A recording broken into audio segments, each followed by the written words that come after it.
I think we've gotten marriage all wrong, not only in the world, but even among people returning to Yah. I know personally, my mother and father were not together. And every week I hear people saying things like, relationships are falling apart and people are getting divorced. Marriage just doesn't work. Even in the Hebrew community, people are struggling to have a happy marriage or can't find a suitable partner at all.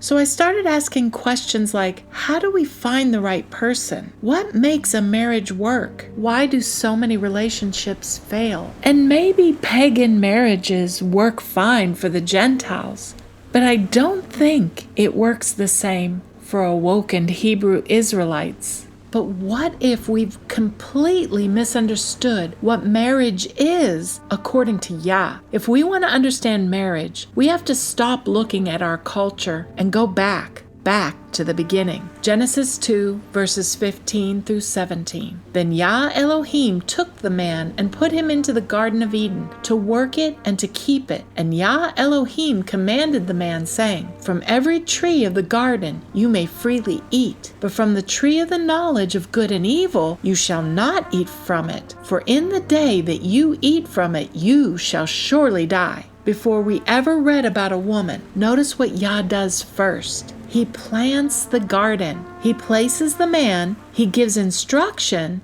Now stop there. Before there was ever a household, there was Yah's purpose. Before there was even a wife, there was Yah's instructions. The very first relationship revealed in Scripture isn't between a man and a woman. It's between the man and Yah. And now, look what happens next. Genesis 2, verse 18. Then Yah Elohim said, It is not good for the man to be alone. I will make for him a helper to complement or complete him. Yah doesn't say, I'll find him someone to make him happy. He doesn't say, he needs romance. He says, I will make him a helper. A helper for what? The man already had work. The man already had instruction. The man already had a purpose. And then Yah built someone to share that purpose. Genesis 2, verse 22. And Yah Elohim built the side that he had taken from the man into a woman,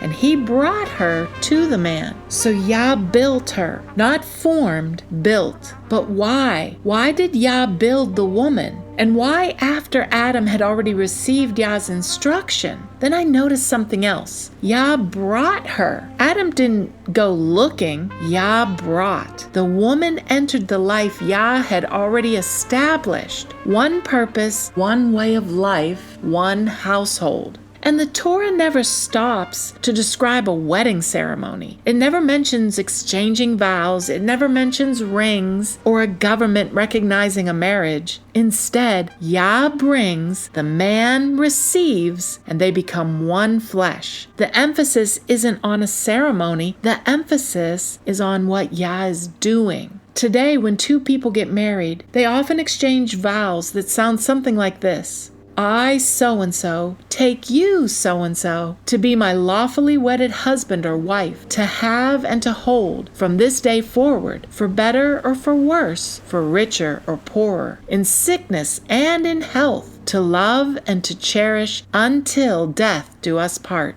Those vows focus on the circumstances of life. But after reading the Torah, I found myself wondering something. If a covenant household declared its purpose before Yah, what would that sound like? Maybe something like this.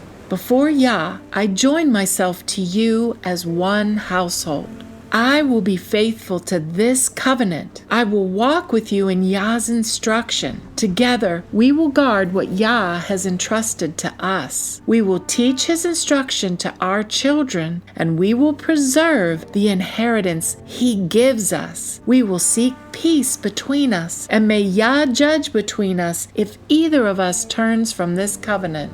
Do you hear the difference? One is centered on the circumstances of life. The other is centered on Yah's purpose. The question changes from what will you do for me to what will we become together under Yah? And I think that takes us right back to the garden. Adam had already heard Yah. Then Yah built the woman. Then Yah brought her into that life. Not two completely separate purposes, one purpose, one household, one Yah. Then the Torah says in Genesis 2, verse 24, "Therefore a man shall leave his father and his mother and cling to his wife, and they shall become one flesh." One. Why one? Then I remembered another passage every Israelite would have known. Deuteronomy 6, verses 4 through 5. "Hear, O Israel, Yah our Elohim, Yah is one, and you shall love Yah your Elohim with all your heart, with all your soul, and with all your might. Yah is one." Then Yah brings a man and a woman together to become one. I couldn't help but ask, could the first household have been designed to reflect the unity of the one they served? One household serving one Yah, walking in one purpose. And then that brought to mind this command. Deuteronomy 7, verses 3 through 4. "You shall not intermarry with them, for they will turn your sons away from following me to serve other mighty ones." For years, I thought this was simply about who Israel could or could not marry. But maybe Yah was protecting something much deeper. If the purpose of the household is to walk together under Yah, what happens when one serves Yah and the other serves another mighty one? The household loses its direction. It no longer walks towards one purpose. The issue isn't simply marriage. The issue is covenant. The issue is whose instructions shapes the household. Then something else struck me. The very first attack in Scripture wasn't against the relationship between Adam and Eve. The serpent didn't begin by attacking their love for one another. He attacked Yah's word. Has Elohim really said? If the instruction falls, the household falls with it. The relationship with Yah is broken first. Then the relationship between the man and the woman begins to fracture. They hide, they blame one another, and they are driven out of the garden. Then the story keeps growing. One household becomes many households become 12 tribes, 12 tribes become one nation, a nation called to walk under one Yah. But then the nation becomes divided. Judah and Ephraim, one becomes two. The households grow into a nation, and the nation suffers the same tragedy, division. But Yah isn't finished. Ezekiel 37, verses 16 through 17. "Moreover, thou, son of man, take thee one stick and write upon it for Judah and for the children of Israel his companion. Then take another stick and write upon it for Joseph, the stick of Ephraim, and for all the house of Israel his companions. And join them one to another into one stick, and they shall become one in thine hand." One again. The first household became one. Now Yah promises to make his people one again. Ezekiel 37, verses 21 through 22. "I will take the children of Israel from among the nations. I will gather them from every side, and I will make them one nation in the land. The one who built the woman is still building. The one who brought the first household together is now gathering his scattered household. The builder never stopped building." Maybe that's the pattern we've missed. From one household to one nation, from the garden to the restoration, Yah has been building the same thing all along. Jeremiah 31, verse 4.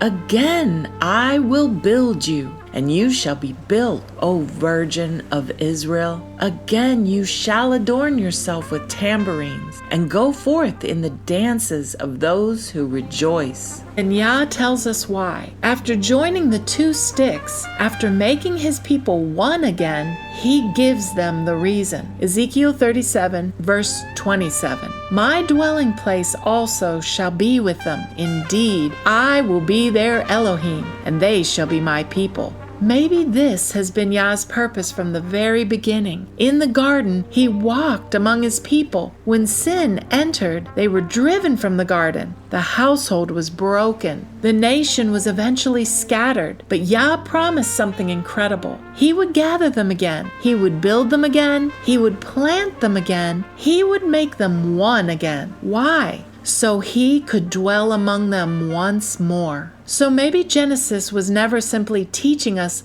how a man takes a wife. Maybe Yah was revealing what he was building. Before there was ever a wedding, there was Yah's purpose. Before there was ever a household, there was Yah's instructions. Then Yah built the woman. Then he brought her to the man. Together, they would walk with him. Together, they would guard what he had entrusted to them. And together, they would keep his instructions. Together, they would raise future generations who knew Yah, one household, sharing one purpose under one Yah. Maybe we've spent so much time asking, who should I marry, that we've forgotten to ask, what is Yah building? Because if Yah is not building the household, what are we really building? Maybe marriage was never meant to exist for itself. Maybe it was always meant to point towards something much greater, toward a people walking together under the instruction of Yah,